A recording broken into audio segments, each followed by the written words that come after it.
Wow. Israel Cisse came storming over to the officials, and I know exactly. He wants shootout. There's some understandable anger and some understandable questions being asked, let's just say. Welcome everybody to another edition of Under Review, the most debatable show in the Major Arena Soccer League. I'm your host, Phil Ivanko. That's Ryan Sidekicks. He's the head of officiating for the MASL. We take the best refereeing decisions or the worst refereeing decisions from the weekend, and we feed them to him, and he tells us what we got right and what you got wrong. Are you ready to go, Ryan? We're ready, Phil. We start in San Diego, Empire Strikers and the San Diego Sockers. The score is tied 1-1. Under a minute left to go in the fourth quarter, and there's Uzi Tayu steaming down the left side. He thinks he's got a chance in on Boris Pardo and goal, but look at that, he is fouled.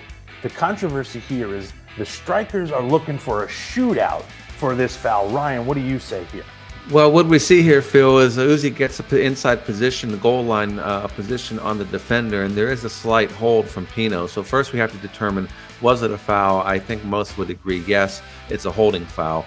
Although I will say there's significant embellishment by Uzi. However, the next referee decision is then, does it meet the criteria for a shootout by the MASL rules? So first of all, a foul from behind with the attacking player having control of the ball with one or no defensive players between himself or the goal. So I think the question here is, did Uzi have control of the ball at the time that hold happened? I think this is one of those plays, Phil, where if you call it a foul, then it should be a shootout. Jump into Sunday action between the St. Louis Ambush and the Baltimore Blast. Fourth quarter, about 3-ish minutes into the fourth here. Oh baby, here we go. We got controversy at its finest. The age-old question of, did the ball cross the line? Stefan Mitrović's shot off of the crossbar bounces down. The play does go to review, as you can see here, but it is ruled a no goal. Ryan, why don't you explain this one for the audience? Well, it's a very close play here, Phil. We don't have a great camera angle because I don't believe that there was a goal cam here. But, you know, we've got to be, the call on the field is no goal. So that's the call. So that's what we're looking for. Is there indisputable video evidence that that ball fully crossed the goal line? I don't believe that this camera angle defines that for us. And that's really the key here, right? Is whether the whole ball crossed the line. We saw this at the World Cup. Just because your brain thinks it crossed over the line doesn't mean the whole thing actually crossed over the line, because the ball is a sphere, right? And camera angles, they play tricks with our eyes. That's correct. You know, we saw that diagram that FIFA put out. It looked entirely over, but when you line it up down the plane, it may not be. You know, if it didn't work out for Germany, sometimes it's not going to work out for the Ambush either.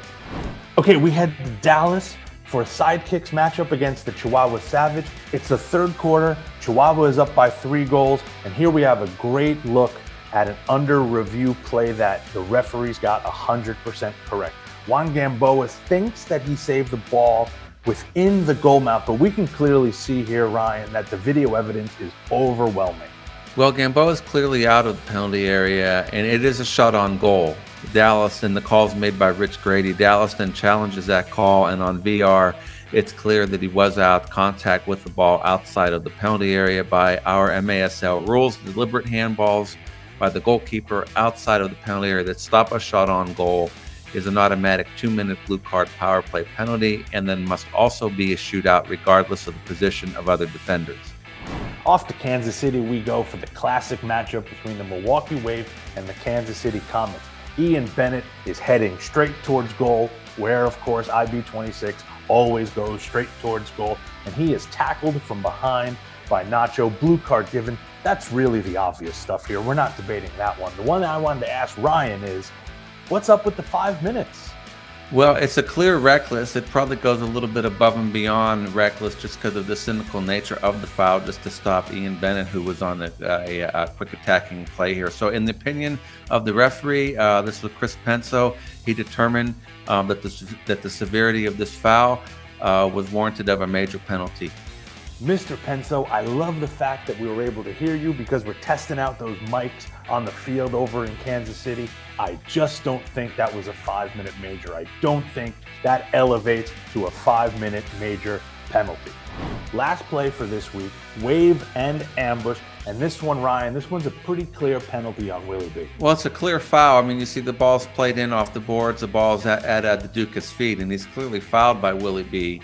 I will say the Duke exaggerates that contact, though. It's a bit irrelevant in this case, however. So once that you determine it's a foul, then it's clearly inside the penalty area. So then the question becomes, is it a penalty kick or is it a top of the arc free kick? So for a penalty kick, you need one of two criteria. One, either it's a reckless foul, which this one's really not, or two, did it deny a goal scoring opportunity, in which this case it clearly does. So that's why we have a penalty kick, which is the correct call. So if it doesn't hit those two, it's just a shootout, correct?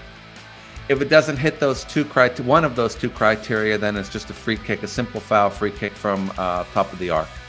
That's it from us for this week. Quick and dirty show here, Ryan. I think we got all the calls right. Thanks, Phil. Appreciate it.